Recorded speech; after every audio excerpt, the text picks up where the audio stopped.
Akhir semester terkadang menjadi momok yang cukup menegangkan, tidak hanya bagi siswa tetapi juga bagi guru.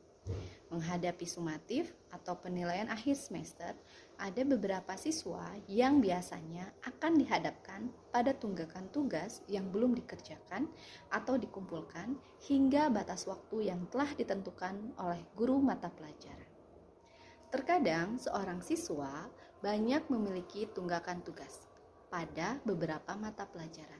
Tak jarang pula dalam sebuah kelas terdapat 5-10 siswa yang bermasalah dalam tugas.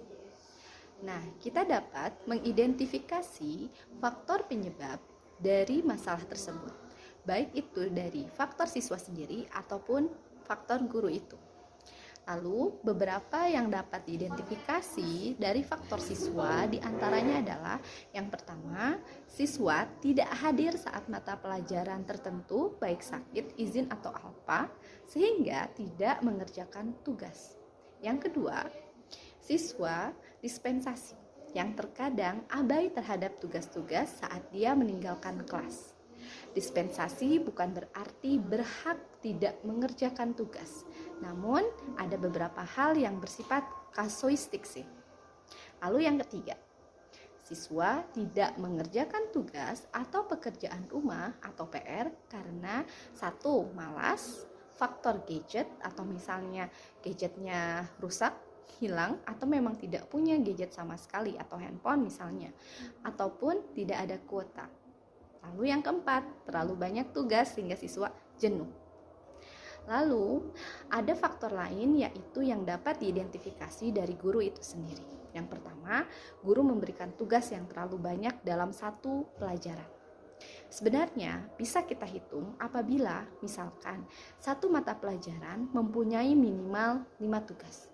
Jadi selama satu semester bila ada 15 mapel, maka akan ada 75 tugas yang harus dikerjakan oleh seorang siswa. Nah, bayangkan jika tugasnya dikerjakan siswa ditumpuk dalam satu waktu. Biasanya guru mata pelajaran memberikan batas atau tenggat waktu kepada mereka yang susulan itu selama 1 minggu. Bayangkan 75 tugas dalam 1 minggu. Lalu yang kedua adalah pembelajaran terdiferensiasi. Faktor penyebab yang teridentifikasi dapat dicarikan solusi. Misalnya yang pertama, penugasan dilakukan saat jam mata pelajaran. Lalu yang kedua, mengidentifikasi indikator atau tujuan pembelajaran yang relevan dengan tugas yang dapat dikerjakan secara menyenangkan. Artinya, penugasan dilakukan dengan metode yang bervariasi.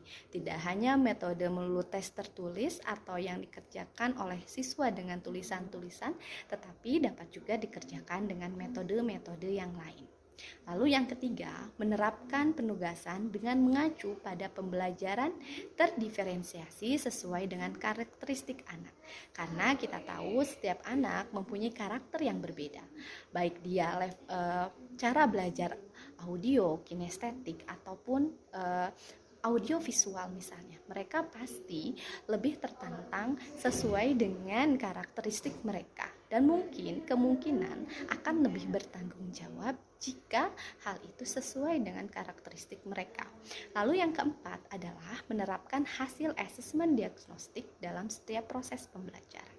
Jadi, asesmen diagnostik yang kita gunakan atau kita lakukan di awal sebenarnya dapat mengidentifikasi karakteristik siswa.